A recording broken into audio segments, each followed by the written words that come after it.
Kung minsan yung free will natin, ginagamit natin kahit labag sa utos ng Diyos. So ito, ang ganda na ito. Manonood tayo ulit kay Brother Eddie. Ang ganda na ito eh. Bakit nga ba may pumapatay pa, no? Sa kabila nung alam na nila na kasalanan to sa Diyos, bawal to ng Diyos. Bakit may pumapatay pa rin, no? So panoorin natin mga boss, tara.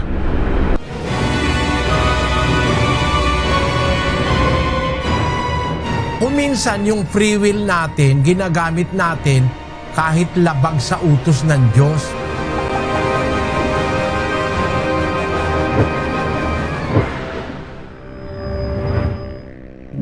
Kahit na may utos ng Diyos, meron tayong free will. Meron tayong kani-kanyang kalayaang pumili ng anumang bagay na gusto natin. Miski sa pagkain, may gusto ng maanghang, mga Bicolano. Merong gusto ng ginataan, mga Batanggenyo, mga Taga-Laguna, mahilig sa ginataan yan, mga Bicolano. Pero sa Pampanga, hindi masyadong gusto yung mga maanghang. Kaya meron kasi tayong kalayaang pumili, ang tawag sa English, free will. Kung minsan yung free will natin, ginagamit natin kahit labag sa utos ng Diyos. Isa sa utos ng Diyos, huwag kang mangangalon niya. Pareho lang yun nung huwag kang papatay kapatid. Basahin natin ang 2:9 ng Santiago. Datapwat kung kayo'y nagtatangi ng mga tao ay nangagkakasala kayo at kayo'y hinahatulan ng kautusan na gaya ng mga suwail. Sapagkat ang sino mang gumaganap ng buong kautusan at gayon may tumitisod sa isa, ay nagiging makasalanan sa lahat. Sapagkat ang nagsabi, huwag kang mangalunya, ay nagsabi naman, huwag kang pumatay. Ngayon, kung ikaw ay hindi nangangalunya, ngunit pumapatay ka, ay nagiging suwail ka sa kautusan. Ang paliwanag ng mga alagad, kapatid, yung mga utos pare-pareho yan eh. Huwag kang mangalunya, huwag kang papatay, sabi niya. Dapat, kung susunod ka, buo. Kasi, halimbawa, hindi ka nga nangangalo niya, pumapatay ka naman, nagiging swail ka sa kautusan sapagkat yung nagsabing huwag kang papatay, yun din ang nagsabi na huwag kang mangangalo niya.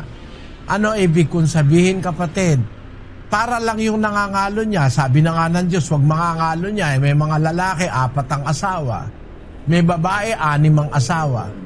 Ngayon, kung tignan nila yung pumapatay, napakasama. Pero pareho lang yun eh. Nangalunya ka at saka pumatay ka. Pareho lang ang nagsabi nun, ang Diyos eh. Pag hindi mo sinunod yung isa, swail ka pa rin. Akala nung iba, pag nangalunya lang sila, okay lang. Ang masama, pumatay. Magkagrado yun sa Diyos eh. Ang sinabi sa'yo, huwag kang papatay. Hindi ka nga pumapatay, nangangalunya ka naman. Pareho lang kayo nung pumapatay. Ganun lang yun. Huwag kang magnanakaw. Hindi ka nga nangangalo niya. Hindi ka nga pumapatay. Nagnanakaw ka naman. Pareho lang kayo. Lumalabag kayo sa kautusan. Kaya, alam mo kapatid, nangyayari lahat yan kasi ayaw natin sumunod sa Diyos. Kung ano yung gusto ng sarili ng tao, yun ang ginagawa niya. Na huwag kang magnanakaw, nagnanakaw siya. Maraming nakawan. Yung mga magnanakaw na yan, parang mamamatay tao rin yan. Pareho lang na utos ng Diyos yung nilalabag nila eh. Ba't nangyayari yan? Kasi meron tayong free will eh. May free will ang tao. Kuminsan yung ating free will, yung ating kalayaan, ginagamit natin sa bagay na mali. Kahit labag sa utos ng Diyos, ginagamit ng tao yung kanyang kalayaan. Kaya masasabi ko, ang pagpatay ngayon, isa yan na pahayag ng Biblia na nandyan si Satanas. Kasi si Satanas ang mamamatay tao. Siya unang-unang mamamatay tao. 8:44 ng Juan. Kayo'y sa inyong amang diablo at ang mga nasa ng inyong ama ang ibig ninyong gawin. Siya'y isang mamamatay tao buhat pa ng una at hindi nananatili sa katotohanan sapagkat walang katotohanan sa kanya. Pagka nagsasalita siya ng kasinungalingan, ay nagsasalita siya ng saganang kanya sapagkat siya'y isang sinungaling at ama nito. Ang pangunahing mamamatay tao si Satanas. Kaya lahat ng mamamatay tao ay kay Satanas. Ngayon, sana huwag tayong magpapaligaw, mag-isip tayo, huwag tayo basta humatol. At kung nakakakita tayo ngayon ng maraming patayan, iya'y hula sa Biblia, mga kababayan, na ang mga tao magiging walang takot sa Diyos. Dahil nga kawalang aral, walang naririnig na katwiran, wala nang takot sa Diyos. Ayun mga boss, so napakinggan natin, napakagandang aral nun, no? Baka mamat sir. So kaya pala may mga taong nakakapatay kasi syempre hindi nga naman pala sumusunod sa Diyos, ayaw sumunod sa Diyos, mas gusto nila yung paggawa ng kasamaan.